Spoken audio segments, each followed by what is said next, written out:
고등학교 2학년 때 친구가 축구하러 교회 오라고 해서 교회에 처음 나가게 되었습니다. 근데 우리 친구들도 그랬지만 수양회를 준비하면서 이렇게 미리 기도를 준비하고 또 새벽에 기도하고 또 밤 기도에 기도하고 많이 기도를 준비했지 않습니까?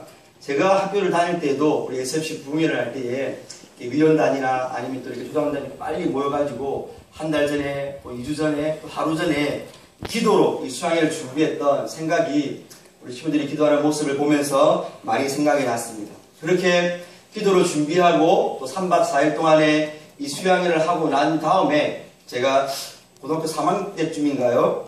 제 친한 친구의 동생이 저한테 수양회를 마친 후에 그런 말을 했습니다. 형님아, 나 이제 집에 가면 텔레비 안 볼 기다 라는 말이 했습니다. 우리 친구들 사투리인데 이해되십니까? 그 말 이해되시죠? 네, 형, 나 이제 집에 가면 TV 안 볼 거야 라는 말이었습니다.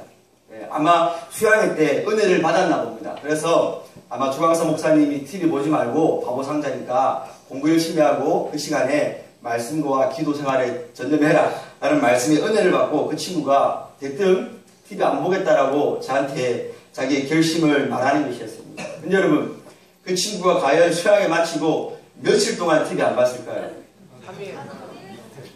3일로 생각이 되시죠? 근데 제가 생각해도 좀 오래 안 봤습니다. 한 일주일을 안 보더라고요. 그리고 그 일주일 동안은 새벽 기도에도 나왔습니다, 그 친구가. 근데 이제 일주일이 딱 지나니까 마치 일주일만 안 보기로 했던 것처럼 그다음부터 이제 막 TV를 보고 또 새벽에도 잘 안 나왔던 그런 기억이 있습니다. 여러분, 저도 이렇게 사실은 수양회를 준비하면서 제가 고3 때니까 이렇게 한 달 전부터 막 매주마다 토요일에 끝나면 기도하고 또 한 2주 전부터 방학 때니까 매일 밤마다 기도하고 또 수양회 하루 전날에는 위원들은 빨리 와가지고 교회에서 이제 짐을 싸서 밤늦게까지 기도하고 잠을 잤던 그런 기억이 있습니다. 그리고 수양회에서도 은혜 많이 받았고요. 그래서 은혜를 받고 이제 사기가 충전해가지고 집으로 돌아갔는데 아버지께서 제 아버지는 교회를 안 다니셨거든요, 여러분. 그때 대뜸 하시는 말이 이 공부는 치 안 하고 어딜 써돌아다니노?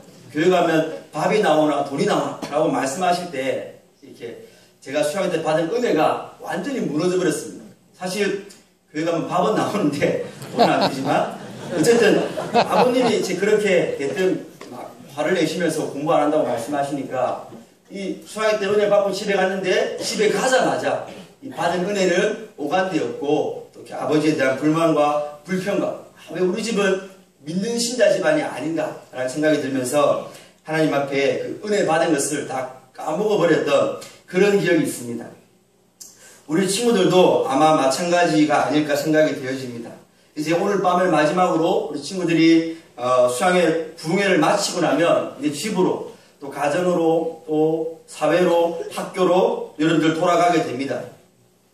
여러분들이 돌아가는 일상 속에서는 이 낮과 밤에 설교를 듣는 시간도 없고 또 저별로 활동하는 시간도 없습니다. 오히려 여러분들은 다시 이제 스마트폰과 인터넷 등과 같은 여러 미디어들을 통하여서 세상의 혼란스럽고 번잡한 소식들을 더 많이 듣게 될 것입니다. 무엇보다 부모님의 높은 기대치와 여러분들의 낮은 능력치 속에서 부담스러워하고 갈등하고 있는 여러분들에게 부모님들은 걱정과 염려의 탄식으로 여러분들의 귀를 괴롭히게 될 것입니다.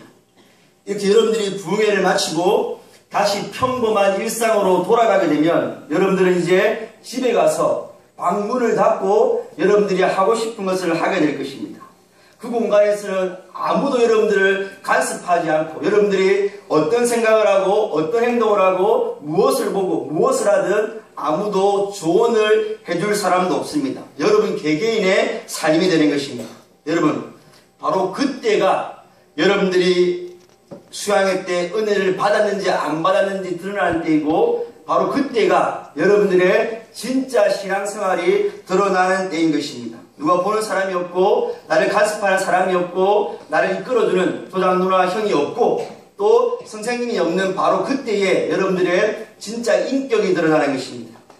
수양회를 통하여 기도회 때 간절히 기도를 하고 찬양 시간에 몸에 전율이 올 정도로 내가 좋아하는 음에 취해 찬양을 드렸고 그것도 참으로 감사하고 귀한 일이지만 그런 체험들이 여러분들이 가정에 돌아가서 여러분들이 학업에 돌아가서 세상 친구들을 만나면서 거룩한 영향력을 끼치는 데까지 그 은혜가 효과를 발휘하지 못한다면 우리 그것이 어찌 하나님의 참된 은혜라고 우리가 말할 수 있겠습니까? 여러분들이 수양회 때 어떤 식으로 은혜를 받았던 그것이 여러분들의 평범한 일상생활 가운데 죄를 이기는 힘으로 나타나지 않는다면 사실 그것은 무용지물일 뿐인 것입니다. 은혜가 여러분들의 일상생활에서 성경을 보게 만들고 그 은혜가 여러분들로 하여금 기도를 하지 않았는데 기도를 하게 만들고 작고 사소한 일에도 하나님을 두려워하여 재짓기를 두려워하게 만들고 일상의 빡빡하고 피곤한 날들 속에서도 세상의 불신자는 모르는 기쁨과 소망을 일으키지 않는다면 그것이 어찌 하나님의 은혜라고 말할 수 있겠습니까? 참으로 여러분이 이 2박 3일 기간 동안 살아계신 하나님 앞에서 기도를 드렸고 그 하나님의 임재 앞에서 또 찬양을 드렸고 또 내가 지금 하나님 앞에 서 있다는 그 인식 가운데 예배를 드렸다면 여러분들은 돌아가서도 그 하나님 앞에 서 있다라는 의아하는 것입니다. 왜냐하면 여러분들이 다시 돌아가는 그 일상 혼자 방문을 닫고 들어가 있으면 아무도 나를 터치하지 않고 아무도 내가 한 일을 모르는 그 상황 속에서도 여러분들은 하나님 앞에 서 있기 때문입니다. 오늘 본문에 나오는 요셉이 바로 그런 하나님 앞에서라는 의식을 가지고 살았던 사람입니다. 여러분이 잘 아시는 대로 요셉은 17세에 자기의 친형들에게 팔려서 미디안 상인들의 손에 의해 애굽의 바로왕의 시위대장이었던 이 보디발의 집에 팔리게 된 사람이었습니다. 보통 그 당시에 노예가 일반 성인이 은 330g 정도에 팔렸는데 요셉은 은 20세겔, 즉 은 250g 정도에 팔렸습니다. 이는 노예들이 볼 때에도 그 상인들이 볼 때에도 이 요셉이 성인이 아니라 청소년으로 보였던 것입니다. 한번 생각해 보십시오, 여러분. 다른 사람도 아니라 자기의 친형에 의해 팔렸습니다. 그리고 가나안에서 애굽까지 그 먼 거리를 뚜벅뚜벅 걸어가면서 그 청소년 요셉의 마음에 어떤 생각이 일어났겠습니까? 아버지의 사랑을 독차지하며 장자의 옷인 채색옷까지 입었던 요셉이 이제는 노예가 되어 그것도 다른 이방 나라의 귀족의 종으로 팔려갔으니까 육체적 고통은 말할 것도 없고 그 심적 부담감과 그 정신적 충격이 얼마나 컸겠습니까? 얼마든지 그 하나님과 형들을 탓하면서 자기에게 주어진 환경을 비난하면서 그것을 탈선과 비행이라는 죄지음의 핑계로 삼고 삐뚤어져 버려도 아무도 요셉을 향하여서 너 왜 그러냐라고 함부로 말할 수 없는 처지가 바로 요셉의 처지가 아니겠습니까, 여러분? 그런데 요셉은 그런 자신의 불우한 처지와 환경을 탓하면서 여러분 삐뚤어지지 않았습니다. 오히려 요셉은 삐뚤어지지 않고 하나님의 백성으로서의 그 아름다운 자태와 하나님의 형상으로서의 담대함을 유지하면서 오늘 본문 이전에 나타나고 있는 것처럼 하나님이 함께 하셨기 때문에 그 모든 상황 가운데서 잘 견디고 있는 모습을 저와 여러분들이 볼 수 있는 것입니다. 여러분 만약 3절에 나타난 것처럼 보십시오. 3절을 보시면 그 주인이 여호와께서 그와 함께 하심을 보며 또 여호와께서 그의 범사에 형통케 하심을 보았더라는 구절을 저와 여러분들이 보게 됩니다.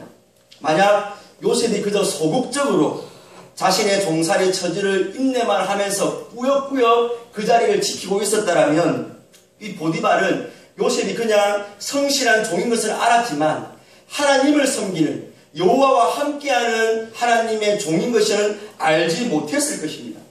무슨 말입니까? 비록 본문에는 기록이 되어져 있지 않지만 아마도 요셉의 총명함과 또 성실함을 눈여겨본 보디발이 요셉을 불러가지고 그의 신상에 대해서 물어봤을 것이고 요셉은 그가 여호와 하나님을 섬기는 히브리 사람이며 그가 섬기는 하나님이 누구신지에 대해서도 그 자기의 주인인 보디발에게 말할 기회가 있었을 것입니다. 그렇게 보디발은 이 요셉의 말과 행동을 통해서 요셉이 하나님과 함께 하고 있다는 것을 이방인임에도 불구하고 요셉을 통해서 하나님의 임재를 깨닫게 되었던 것입니다. 그렇게 요셉은 이 보디발의 전폭적인 지지를 받아가지고 종으로서 그 집안의 모든 사물을 관장하는 가정 총무가 되었고 또 요셉으로 인하여서 보디발의 집에 하나님의 복이 임했다라고 5절은 저와 여러분들에게 증거하고 있는 것입니다. 근데 이렇게 이제 어느 정도 요셉이 종살이에 적응도 되어지고 또 애굽 생활에도 음식에도 낯선 문화에도 익숙해져 갈 때쯤에 여러분 이 요셉을 바라보던 이 보디발의 아내가 요셉을 유혹하는 일이 성적으로 유혹하는 일이 발생하고 말았습니다. 8절을 보시면 여러분 그 요셉의 아내가 요셉과 동침하기 위해서 유혹을 할 때 요셉이 거절했다라고 성경은 시작하고 있습니다. 여기 거절하다라는 말은 요셉이 단칼에 잘라버렸다는 것을 뜻하는 강조하는 단어입니다.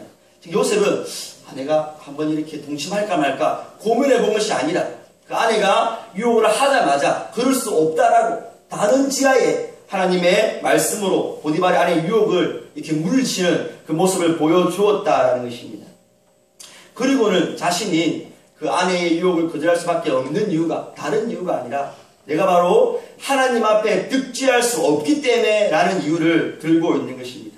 곧 요셉이 그 여인의 요청을 거절한 가장 근본적인 이유는 나와 지금 관계가 좋고 나를 이 집안의 가정 총무로 삼아준 보디발의 호의를 내가 배반할 수 없기 때문도 아니고 또 주인의 아내와 가늠죄를 지을 수 없기 때문도 아니라 바로 하나님 앞에 죄를 지어서 내가 하나님과의 관계를 깨뜨릴 수 없기 때문에 당신과 동침할 수 없다라는 그런 요셉의 모습을 보여주고 있는 것입니다.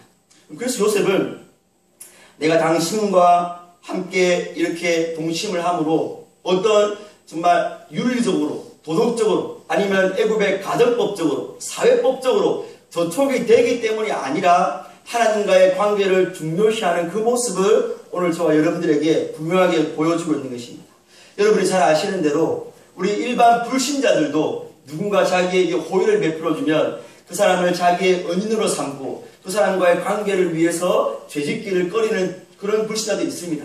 또 이 세상에서 죄를 멀리하고 죄를 이렇게 터부시하면서 깊은 산속이나 외딴 곳으로 들어가서 수행을 하거나 돌을 닦으면서 금욕적인 생활을 하면서 사는 불신자들도 있습니다.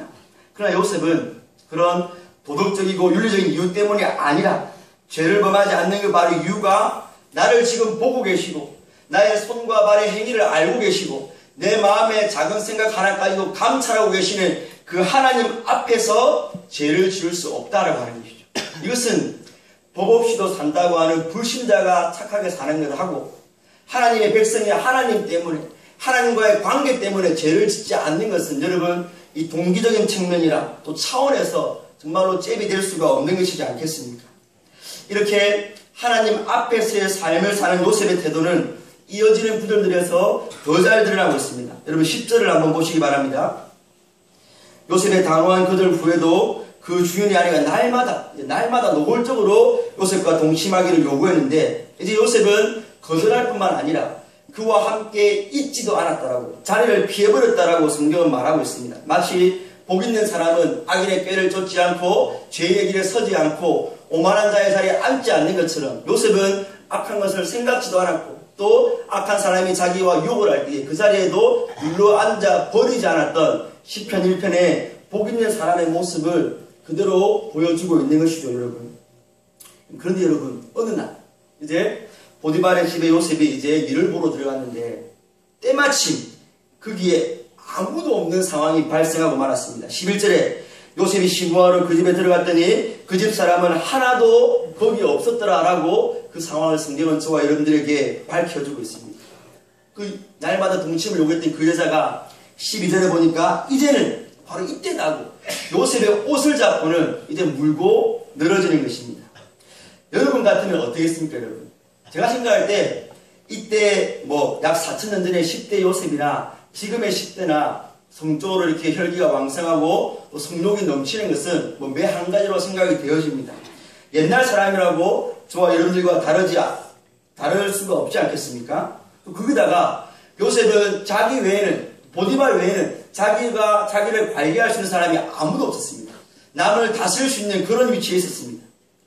요셉에게 아무것도 금한 것이 없었는데 보디발이 딱 하나, 보디발의 아내인 그 여자만 금하지 말라고 했는데 지금은 그 여자가 오히려 적극적으로 자기와 함께 동침하자고 죄를 짓자고 유혹을 하는 상황이었습니다. 바로 그런 상황에서 여러분, 바로 그런 상황에서 요셉은 자기 옷을 버리고 도망쳐 나와버렸다라고 성경은 말을 하고 있는 것입니다.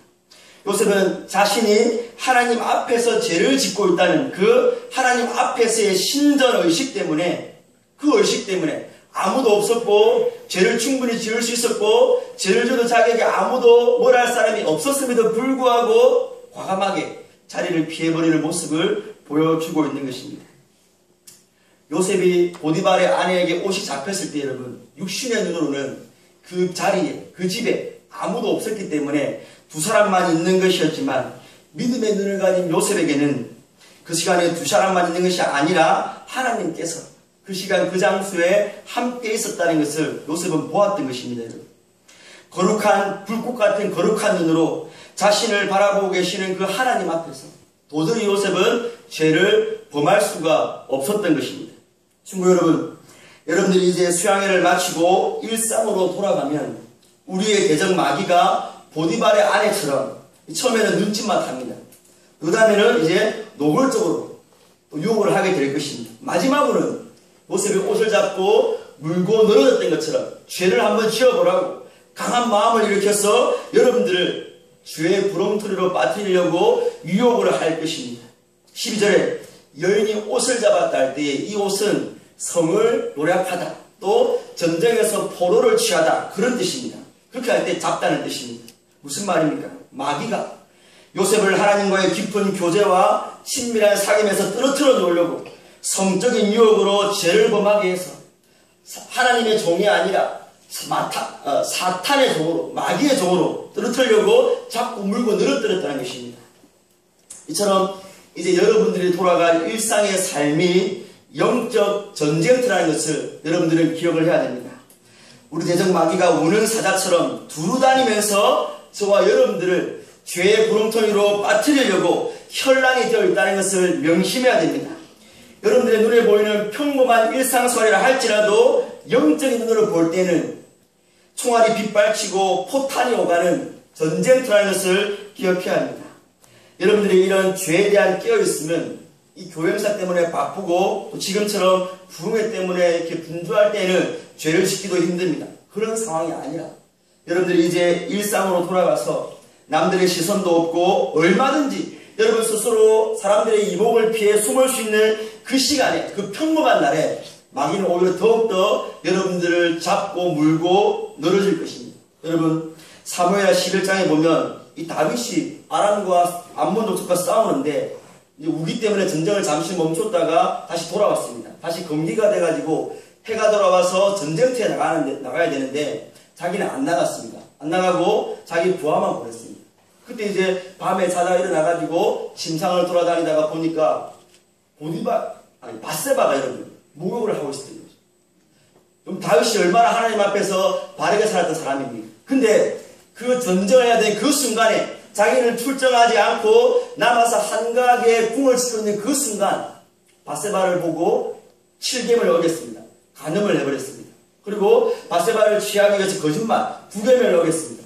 그리고 바세바를 취하기 위해서 우리아를 죽여버리는 육계명까지 어겼습니다. 그리고 6과 7과 9계명을 어김으로 너는 내 하나님 외에 다른 신을 두지 말라는 성욕을 하나님 자리에 둠으로써 1계명까지 어겨버린, 그렇게 하나님 찬양을 좋아했고 사울에게 쫓길 때에도 사울을 죽이지 않았고 사망의 음침한 골짜기를 다닐 때에도 여호와 하나님의 인도하심을 목도했던 다윗이 평범한 날에 깨어있을 때에 죄를 목도하지 못하고 자시해버리니까 6계명, 7계명, 9계명, 10계명과 함께 1계명까지 어겨버리는 그 큰 죄를 연쇄적으로 범해버린 것입니다. 이처럼 여러분들이 죄에 대해서 긴장을 풀고 집으로 돌아갈 때에 마귀는 우리에게 다 욕하는데 욕 한번 해봐. 오늘만 게임하고 내일부터 공부하면 되잖아. 교회는 매주 갈 수 있지만 이번 주에 놀러 가는 거 잘 못 가잖아. 주일 빼먹을 수 있잖아. 직접 성공하게 하는 것도 아니고 인정 한번 하고 동영상 한번 보는 건데 어때? 한번 봐봐 라고 여러분들에게 유혹을 할 것입니다. 한 번인데 뭐, 오늘인데 뭐, 이 정도 죄는 내 친구 또래 아무나 짓는 건데 뭐 라고 제가 여러분들의 마음을 유혹하고 여러분들이 그 죄의 마음을 한번 열어두면 죄는 여러분들을 잡고 늘어져서 여러분들을 죄의 종으로 만들어버릴 것입니다. 그러므로 여러분들이 어디서 무엇을 하든 그 자리, 그 시간, 그 장소에는 여러분들과 있는 사람 외에도 한 자리가 더 있다는 것, 바로 하나님의 임재하심이 있다는 것을 꼭 기억을 하셔야 되는 것입니다. 아멘. 친구 여러분, 저는 오늘 이 새벽에 여러분에게 요셉이 되십시오, 요셉처럼 사십시오라고 설교하고 있는 것이 아닙니다. 요셉은 요셉이고 여러분은 여러분입니다. 여러분이 요셉이 되어서 죄를 이기는 것이 중요한 것이 아니라 요셉이 만났던 그 하나님을 만나는 것이 더 중요한 것입니다. 아멘. 여러분은 요셉도 아니고 요셉일 필요도 없지만 요셉의 하나님은 저와 여러분의 하나님도 되는 것이기 때문입니다. 아멘. 그러므로 죄와의 싸움은 여러분이 얼마나 스스로 강하고 내가 얼마나 죄를 잘 극지하느냐에 따라서 승패가 갈리는 것이 아니라 여러분이 얼마나 그 거룩하신 하나님을 인격적으로 만나고 그 하나님과 친밀한 관계를 누리냐에 따라서 죄를 이길 수 있는 것입니다. 요한복음 8장 12절에 예수님께서 나는 세상의 빛이니 나를 따르는 자는 어둠에 다니지 아니한다. 우리가 죄를 이기려고 하지 마시고 여러분, 죄를 바라보지 마시고 예수님을 따라가면 죄는 자연스럽게 어둠은 물러가는 것입니다. 어둠은 빛의 부재일 뿐입니다. 예수님을 바라보면 죄는 우리를 건드리지 못합니다. 이런 은혜를 받으시고 이제 부흥회를 마치고 돌아가시면 여러분들의 처소에서 가정의 사건에서 죄를 이기시는 우리 친구들이 되시기를 주님의 이름으로 축원드립니다. 아멘. 이제 우리 다 함께 두 가지만 기도하겠습니다. 우리 먼저 여러분들의 마음속에, 지성 속에 있는 하나님 나와 함께 하신다, 임마누엘의 하나님이 여러분 기도를 통하여서 내 심령까지 내 마음까지 내려오셔야 됩니다. 그래서 내가 인격적으로 하나님을 만나고 정말 아무도 없는 장소에서도 하나님이 있다는 것을 깊이 인식하면서 죄를 이길 수 있는 내가 되게 해달라고 첫 번째로 기도하시고, 우리 두 번째는 여러분 요셉은 죄를 이기기 위해서 자기의 옷을 잊어버렸고 오히려 죄를 이기기 위해서 죄를 멀리했는데 감옥에 가게 되는 이런 악을, 아니 이런 해를 당했습니다. 여러분들이 죄를 이기기 위해서 당 돌아가서 힘들게 죄와 싸울 때에 하나님이 상만 주시고 칭찬해 주신 게 아니라 오히려 죄를 이기려고 했는데 어려움이 오고 손해가 올 수 있습니다. 하나님, 저는 그래도 죄를 멀리하겠습니다. 내가 내 옷을 잃어버리고 그래서 수치를 당하고 감옥에 가게 되는 어려움이 있어도 하나님의 말씀처럼 죄를 이기는 데에 나를 드리고 의의 경기로 드리겠습니다 라고 우리 이 두 가지 기억하시면서 개인 기도하시고 돌아가시면 되겠습니다. 기도하겠습니다.